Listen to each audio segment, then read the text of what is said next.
Hola, ¿qué tal? Buenas tardes a todos y a todas.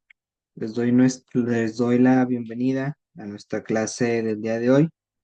El día de hoy, dentro de nuestra materia microeconomía, vamos a ver un tema un poquito diferente a lo que hemos estado viendo, ya que ahora nos vamos a concentrar en el comportamiento estratégico. Evidentemente, mientras les comparto pantalla, voy a ir platicándoles acerca de este tema del día de hoy, pero prácticamente es un tema un poco diferente porque hemos hasta ahorita ido analizando temas un poco más relacionados con conceptos básicos de nuestra materia, pero además porque hemos ido también visto algunos temas más que nada relacionados con los fenómenos que existen dentro de nuestra materia. Como último tema tuvimos un pequeño repaso, pero antes de ello habíamos estado viendo lo relacionado con las estructuras de mercado. Pero ahora vamos a ver algo que evidentemente también forma parte de la microeconomía, porque como su nombre lo dice, y como lo pueden apreciar en la presentación, vamos a ver el comportamiento estratégico. Antes de pasar a ello, eh, si bien es un tema un poquito diferente, porque les decía, antes habíamos estado viendo más que nada los fenómenos microeconómicos que se actualizan, habíamos visto temas relacionados con las estructuras de mercado en donde se dan esos fenómenos económicos, habíamos visto los elementos que intervienen en los diferentes fenómenos económicos. Y ahora vamos a ver algo más relacionado con el cómo se comportan los integrantes o las partes dentro de la microeconomía. Eh, para comenzar entonces, vamos a empezar diciendo qué es el comportamiento estratégico. El comportamiento estratégico se refiere a a las acciones que toman las empresas para influir en el comportamiento de otras empresas en el mercado. Básicamente es el cómo se comportan las empresas y cuál es la consecuencia de aquello que realizan desde el punto de vista de otras empresas que se encuentran dentro del mismo mercado.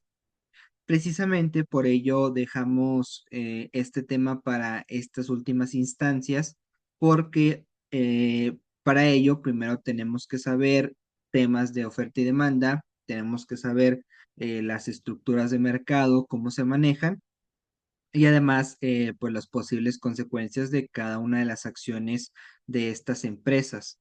Es fundamental este tema en la microeconomía porque nos permite entender el cómo las empresas interactúan y el cómo compiten. Un ejemplo clásico de un comportamiento estratégico es la fijación de precios, ya que una empresa puede fijar un precio bajo para poder disuadir a nuevos competidores de entrar en el mercado. Este ejemplo es un ejemplo, yo diría, muy básico y muy clásico de cómo el comportamiento de una empresa puede influir en el comportamiento de otra, porque cuando una empresa pone un precio bajo de un determinado bien, eso llega a desanimar a los competidores para también ingresar a ese mercado, porque evidentemente los competidores van a ver en primer lugar que el bien que se está vendiendo es barato, entonces no les va a interesar tanto vender un bien barato. Y en segundo lugar, como la empresa va a abarcar todo el mercado porque está vendiendo muy barato, puede que a los competidores no les convenga económicamente entrar y dar un bien a un precio aún más barato. Es lo más probable que no les convenga. En esta clase entonces vamos a explorar diversas estrategias utilizadas por las empresas y vamos a analizar el impacto de estas estrategias en el mercado. Vamos entonces con nuestra primera diapositiva. En nuestra primera diapositiva nos vamos a enfocar en la teoría de juegos y su relación con el comportamiento estratégico. La teoría de juegos es una herramienta fundamental para analizar el comportamiento estratégico. Los juegos de estrategia son situaciones donde los participantes deben tomar decisiones que afectan las acciones de los demás o que afectan también a los demás, que esto es pues precisamente lo que estuvimos platicando en la introducción, ¿no? Que la decisión que va a tomar una empresa impacta también en otra empresa o impacta en las decisiones que van a tomar otras empresas.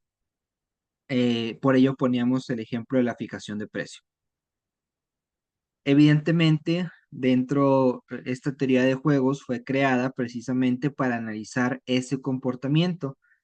Esta teoría de juegos lo que hace es plantear estas decisiones de las empresas como, o más bien, el mercado en el que se desenvuelven las empresas, tomarlo como si fuera un juego y a raíz de ese juego también hacer un análisis de cómo impactaría la decisión que tome una determinada empresa en otra empresa o la decisión que vaya a tomar otra empresa, pero básicamente lo ven como un juego en donde tenemos a dos rivales, por así decirlo, o a dos jugadores enfrente.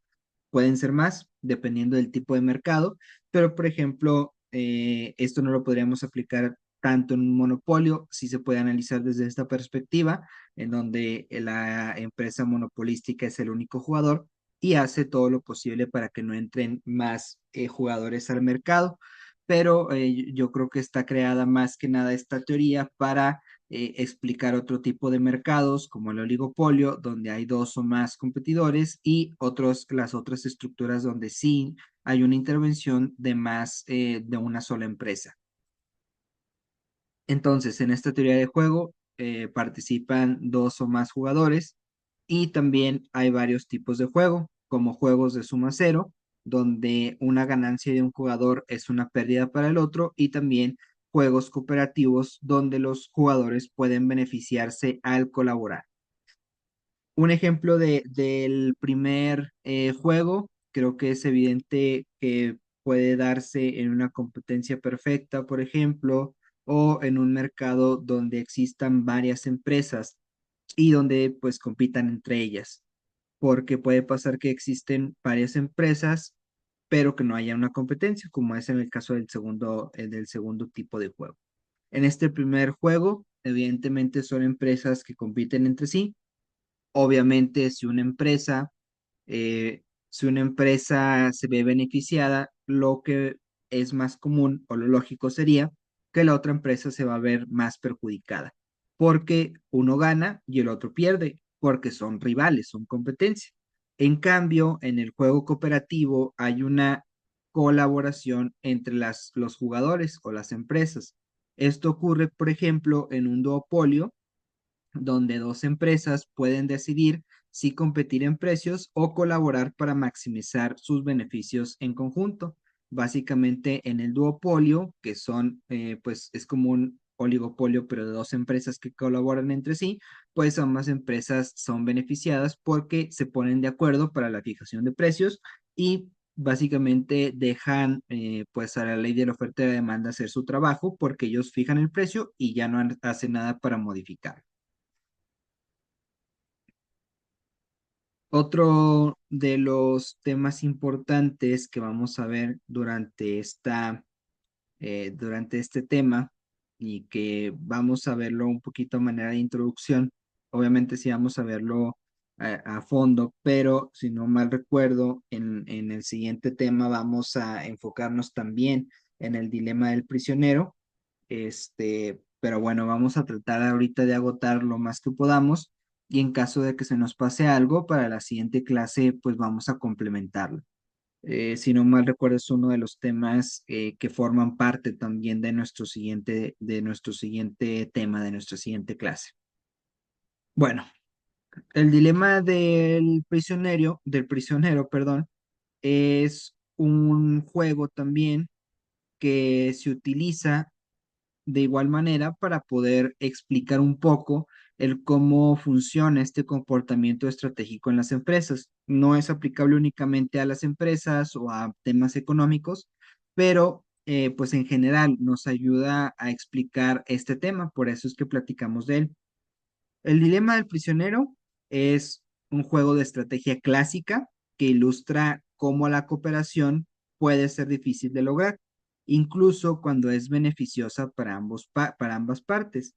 Este es un punto importante porque incluso en el duopolio, aunque las empresas colaboren entre sí, a veces llega a ser difícil para ellos el colaborar y evidentemente, aunque les traiga un beneficio a ambas partes, pues es complicado ponerse de acuerdo y colaborar con todo. Para concentrarnos entonces en qué consiste el juego, ya vimos que nos explica, que nos ilustra cómo funciona la cooperación entre dos o más personas o dos o más jugadores. Vamos a platicar un poquito de en qué consiste el juego. Este juego consiste en dos prisioneros que deben de decidir si confiesan o no confiesan un delito. Si ambos confiesan, reciben una pena media. Si solamente uno confiesa, el confesor recibe una pena menor y el otro recibe una pena mayor. Si ninguno de los dos confiesa, ambos reciben una pena leve. Evidentemente, si analizamos estas tres opciones que tiene cada uno de los jugadores, nos vamos a ver, a dar cuenta que la estrategia dominante y que puede resultar más positiva es confesar, pero la cooperación, que sería no confesar, sería mejor para ambos. Pero siempre se corre el riesgo de que la otra persona sí confiese. Recuerden, si uno confiesa y el otro no, van a recibir el que sí confesó una pena no y el otro una pena mayor. Por lo tanto, desde el punto de vista estratégico, lo mejor sería no confesar, o bueno, más bien, desde el punto de vista estratégico, la intención o lo mejor sería confesar. Pero si vemos que es lo más beneficioso para nosotros o que podría resultar más beneficioso, es no confesar y que el otro tampoco confiese.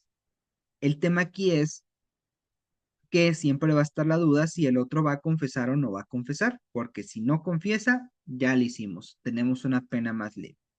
Pero si el otro sí llega a confesar y yo no confieso, me van a poner una pena mayor.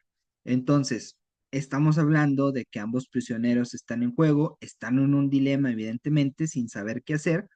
Entonces, pues probablemente la mejor estrategia sería confesar, porque en caso de que el otro no confiese, a ti te van a dar una pena menor y en caso de que sí confiese el otro también, pues te van a dar una pena media.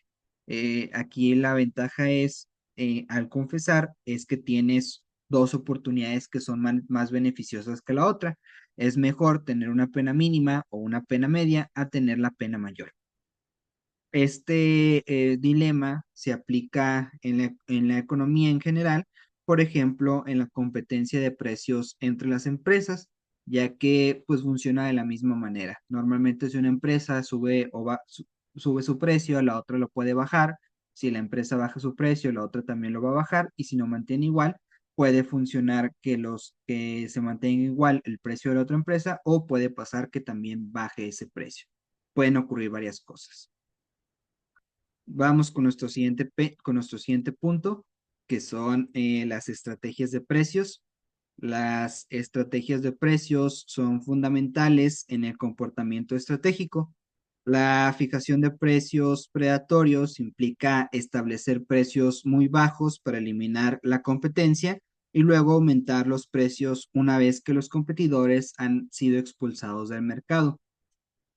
Antes de enfocarnos en esto último que les acabo de mencionar, me gustaría recordarles que siempre la fijación de precios, como lo dijimos en la diapositiva anterior y como lo dijimos al inicio de la clase también, siempre la fijación de precios va a tener un impacto positivo o negativo, pero al final de cuentas va a tener un impacto y también va a provocar una reacción por parte de las otras empresas. Como les decía antes de pasar a este punto, si tú subes el precio de un bien, es probable que la otra empresa o mantenga el precio que ya tenía, siempre y cuando sea más bajo que el precio que tú aumentaste, o puede disminuir más el precio. Y eso puede provocar que los consumidores prefieran el bien de la otra empresa porque es mucho más barato. Pero si por el contrario tú bajas el precio del bien, puede ocurrir que la empresa, o lo más seguro es que la empresa baje también el precio del bien para igualar tu precio, el precio que tú modificaste. Y de esta manera poder competir, porque es bien complicado competir cuando tu producto es más caro que el otro. Evidentemente hay casos en los que sí se puede competir porque la gente tiene mucha preferencia por tu producto, porque la calidad es muy diferente a la del producto que es más caro, digo que es más barato, perdón.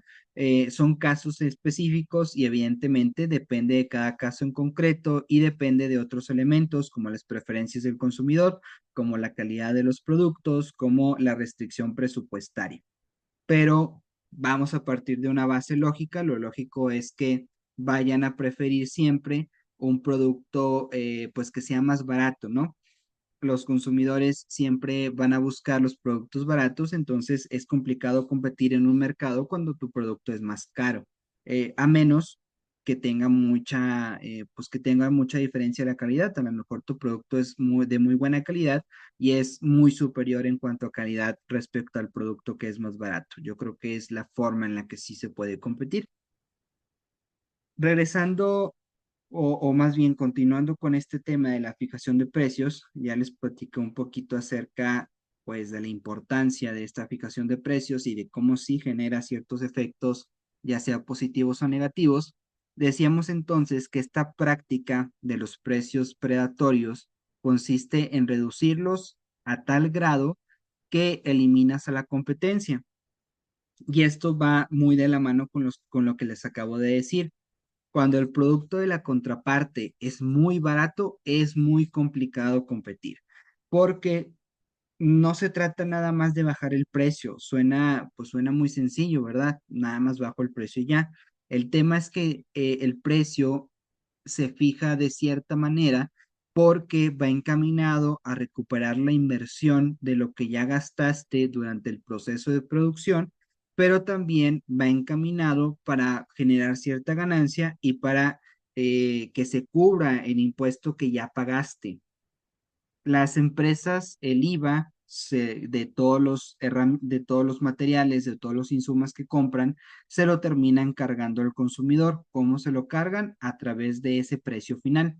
El precio final ya contiene los costos de la producción, los costos de traslado, de almacenamiento, básicamente de toda la cadena de suministro. Esos costos van incluidos en el precio del bien. En el precio del bien también se agrega una pequeña cantidad para obtener una ganancia, y también en ese precio va contenido el IVA que tuvo que pagar el productor tras la compra de todos los insumos y todas las materias primas.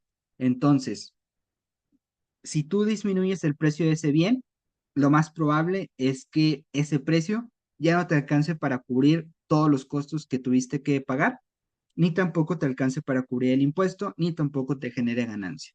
Por eso es bien complicado nada más jugar a bajar los precios. Eh, pero es una estrategia que tienen las empresas de que bajan el precio a tal grado que a las demás empresas ya no les interesa competir, porque les digo, la lógica es que cuando el precio se disminuye, los consumidores comienzan a comprar ese producto que está mucho más barato. Entonces, esta práctica es arriesgada porque puede ocurrir que no te salga y que los consumidores sigan comprando los demás productos sobre el tuyo, o que no consigas tantos clientes y evidentemente vas a generar una pérdida muy grande. Pero si te funciona, vas a crear un monopolio prácticamente. Por otro lado, tenemos precios de penetración, que son precios bajos iniciales para poder atraer clientes y para ganar una cuota de mercado rápidamente. Aquí la gran diferencia es que estos precios son de inicio bajos, pero después se regularizan. Esto es nada más para ir ganando clientes. Por otro lado, tenemos la discriminación de precios, que consiste en cobrar precios diferentes a distintos consumidores para poder maximizar los beneficios. Cada una de estas estrategias tiene sus ventajas, tiene sus riesgos pues su uso depende de las condiciones del mercado y también de los objetivos de la empresa. Vamos ahora con nuestra siguiente diapositiva, que son las barreras de entrada y de salida, eh, que es un concepto que ya hemos escuchado mucho. Si no mal recuerdo, lo utilizamos mucho cuando hablamos de las estructuras de mercado. Veíamos cómo hay ciertas estructuras que cuentan con barreras de entrada y de salida y otras estructuras como la competencia perfecta que no tienen estas barreras de entrada o salida, pero no habíamos visto en sí qué son las barreras de entrada o salida. Hablando entonces de una pequeña definición, las barreras de entrada, en primer lugar, son obstáculos que dificultan la entrada de nuevas empresas en un mercado. Estas barreras pueden ser económicas, como por ejemplo altos costos iniciales, o legales, como patentes y licencias, perdón. Entonces, las barreras de entrada son obstáculos para que, para que una nueva empresa pueda entrar al mercado. Los altos costos iniciales tienen que ver con el producto que se está vendiendo dentro de ese mercado. Hay ciertos productos que para comenzar a producirlos sí requieren de una cierta inversión fuerte. Yo considero que en general para entrar a un mercado se requiere una inversión fuerte de inicio porque te tienes que establecer en cuanto a infraestructura, tienes que también establecer el cómo vas a llevar a cabo tu proceso de producción y hacerte de los medios necesarios para llevar a cabo ese proceso de producción. Las empresas ya establecidas pues ya cuentan con esos medios, ya cuentan con la infraestructura, pero cuando eres una empresa nueva pues tienes que ir empezando de cero y tienes que ir construyendo esa infraestructura, ir adquiriendo los materiales, ir adquiriendo las herramientas, entre otras cosas. Pero también esas barreras pueden ser legales, como las patentes y las licencias. Puede ocurrir que una empresa ya establecida cuente con una patente, cuente con licencias, más bien cuente con una patente para producir ciertos bienes. Entonces, como cuenta con la patente, pues va a ser complicado que tú puedas también producir ese bien. O también puede ocurrir que para la producción de ese bien se requiere una cierta licencia y primero tienes que tramitarla antes de empezar con el proceso de producción. También puede pasar eso. Por otro lado, tenemos las barreras de salida. Las barreras de salida son dificultades que enfrentan las empresas, pero para abandonar un mercado, como por ejemplo costos hundidos y obligaciones contractuales. Puede pasar que una empresa ya no quiera competir en un mercado, que ya no quiera producir cierto tipo de bienes, pero que se ve obligado a continuar con esa producción porque tiene obligaciones contractuales. A lo mejor ya se comprometió. Si hablamos, por ejemplo, de las pequeñas y medianas empresas, que muchas veces estas empresas se encargan de abastecer a las empresas más grandes. Supongamos que una de estas empresas pequeñas se comprometió a abastecer a una empresa grande por un año completo. Entonces, supongamos que todavía quedan 2 meses en el contrato, pues no pueden salirse de ese mercado hasta que se cumplan esos 2 meses de contrato. Ese podría ser un ejemplo de una barrera de salida. Al final de cuentas, ambas barreras influyen en el comportamiento estratégico, ya que las empresas establecidas pueden utilizar barreras de entrada para proteger su posición y para evitar la competencia, mientras que las barreras de salida pueden hacer que las empresas sean más cautelosas para ingresar a nuevos mercados. Vamos con nuestra siguiente diapositiva. Vamos a hablar de la competencia en cantidades y precios. La competencia en cantidades y precios son dos enfoques diferentes para la competencia en el mercado. En primer lugar, tenemos el modelo de Cournot, que nos dice que las empresas compiten en cantidades, decidiendo cuánto producir y el precio se ajusta en función de la oferta y la demanda.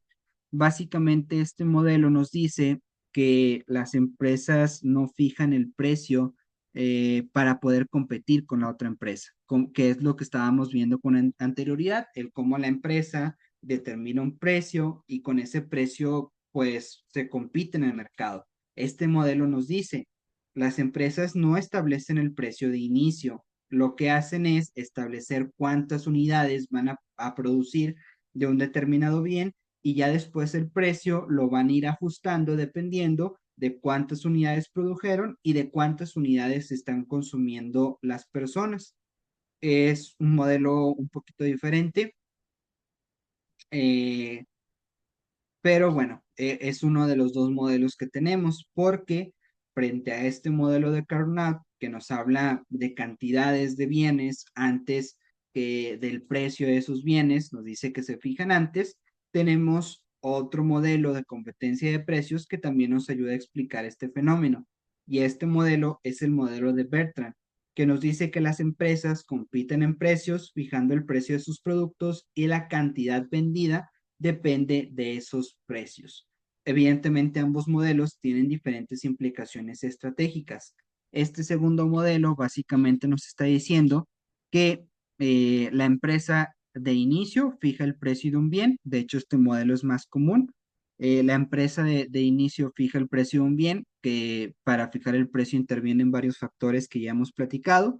Intervienen los costos de producción, intervienen los impuestos que tuvieron que pagar, pueden ser incluso las licencias, las patentes, incluye también los costos de almacenamiento, de transporte, etcétera. Entonces, este modelo nos dice, las empresas primero fijan sus precios y luego para determinar cuánta cantidad de bienes van a producir o van a seguir produciendo, pues eso va a depender de la cantidad de bienes que ellos han vendido. Eh, entonces aquí lo que determina cuánto van a comprar los consumidores, pues termina siendo el precio. Evidentemente, a este modelo le faltan considerar otros elementos como la calidad, por ejemplo, las preferencias del consumidor, pero básicamente son la base para poder determinar qué es lo que influye para que los consumidores consuman un determinado bien. Por ejemplo, en un duopolio, el modelo de Cournot puede resultar en mayores precios y en menores cantidades en comparación con el modelo de Bertrand, donde la competencia de precios puede llevar a precios más bajos y a mayores cantidades. Esto ocurre así porque en un duopolio, pues ambas empresas se ponen de acuerdo. Como se ponen de acuerdo en cuánto van a producir, pues los precios van a ser mayores porque nada más habrá dos empresas que van a ofertar ese bien y además va a ser en menor cantidad. Entonces, como hay poca oferta y si hay mucha demanda, los precios van a aumentar más. Vamos entonces con nuestro siguiente punto, pero antes de continuar, denme un segundo y ahorita regreso con ustedes.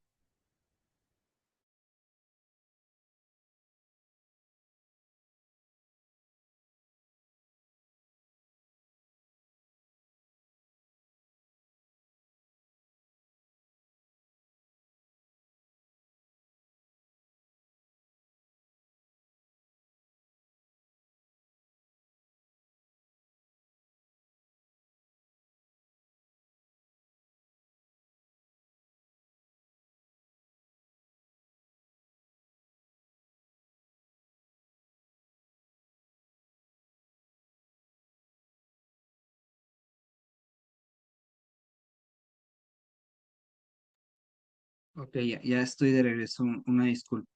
Eh, Vamos con nuestro siguiente punto, que es la colusión y los cárteles.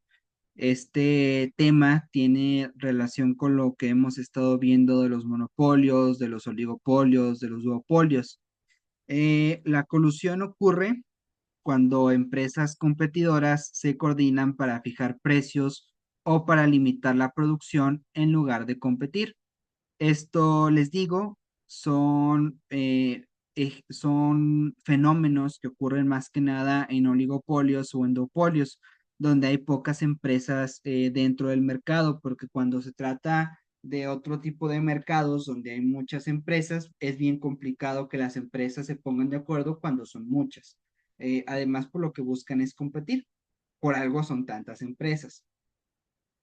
Pero en la colusión, como les digo, se da en estos mercados donde hay pocas empresas, pues las empresas, en lugar de ponerse a competir, que va a ser más difícil, les va a meditar mayor recurso, porque tendrían que invertir en otro tipo de cuestiones, como mercadotecnia, por ejemplo, tendrían que ponerse a plantear estrategias, tendrían que establecer unos precios que sean atractivos y que compitan con otra empresa. En lugar para ahorrarse todo ese tipo de cuestiones, las empresas se ponen de acuerdo y ellos dicen, vamos a establecer este precio y este precio no se va a mover a menos que haya un aumento de demanda o que haya una disminución de oferta.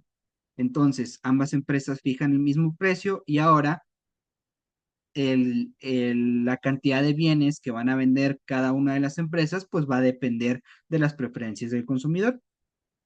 Va a depender de otras cuestiones, pero ya no va a depender de los precios que fijaron entre ambas empresas.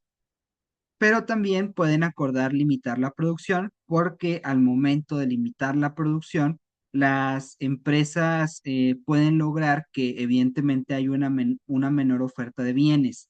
Ellos pueden señalar que se produzcan ciertas unidades de los bienes que ellos están ofreciendo y pueden ocurrir dos cosas. Uno, que como hay poca oferta, los precios van a inflarse, van a aumentar los precios porque cuando hay poca oferta y hay cierta demanda, los precios siempre van a aumentar necesariamente.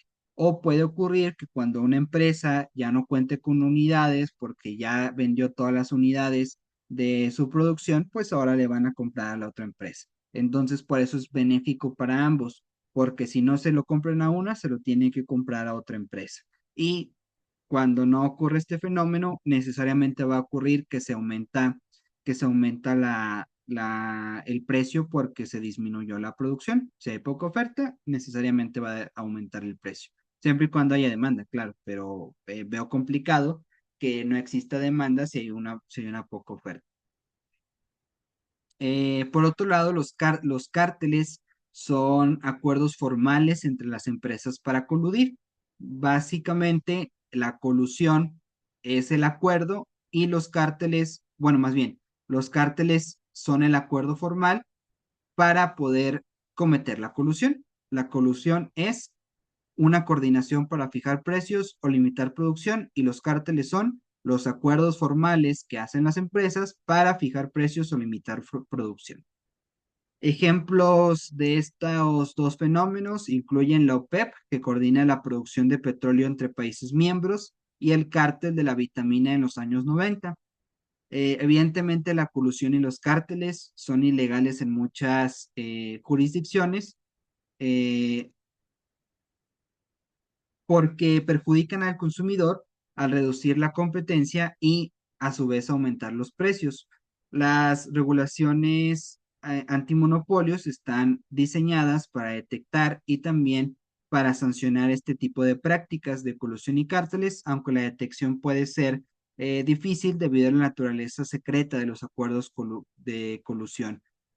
Pues al final de cuentas, las empresas van a hacer todo esto en secrecía, no es como que anden anunciando que se van a unir, que se van a coludir para fijar precios o para limitar la producción de sus bienes. Al final de cuentas es secreto, por eso es muy complicado detectar estas prácticas, pero están prohibidas en la mayoría de los países.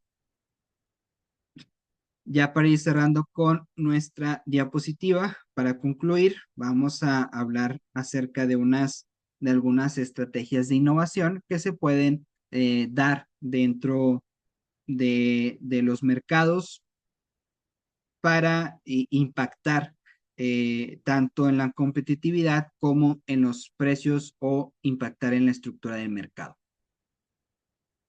La innovación es una estrategia clave para obtener una ventaja competitiva en el mercado. Las empresas que invierten en investigación y en desarrollo pueden crear productos nuevos y también mejores o encontrar formas más eficientes de producir bienes existentes. Ejemplos de innovación incluyen la introducción del iPhone por Apple, que revolucionó la industria de los teléfonos móviles y las mejoras en la tecnología de baterías, que han impulsado el crecimiento de los vehículos eléctricos. Estos son dos ejemplos de empresas diferentes que se han enfocado en innovar y que han ido creando productos únicos, productos nuevos y pues evidentemente al ser únicos y nuevos, más atractivos para los consumidores. La innovación puede alterar la estructura del mercado al crear nuevas demandas, desplazar a las empresas que no pueden seguir el ritmo por el cambio tecnológico. Es por eso que las empresas deben equilibrar los costos y los riesgos de la innovación con las posibles eh, recompensas, con las potenciales recompensas.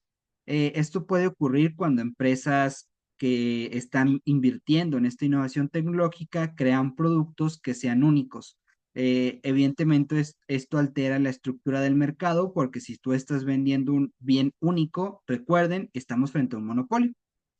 O puede ser un oligopolio si el bien no es único, pero es diferenciado. Entonces, estas empresas, al crear bienes novedosos, bienes únicos, están alterando las estructuras del mercado y terminan por tener una ventaja frente a sus competidores.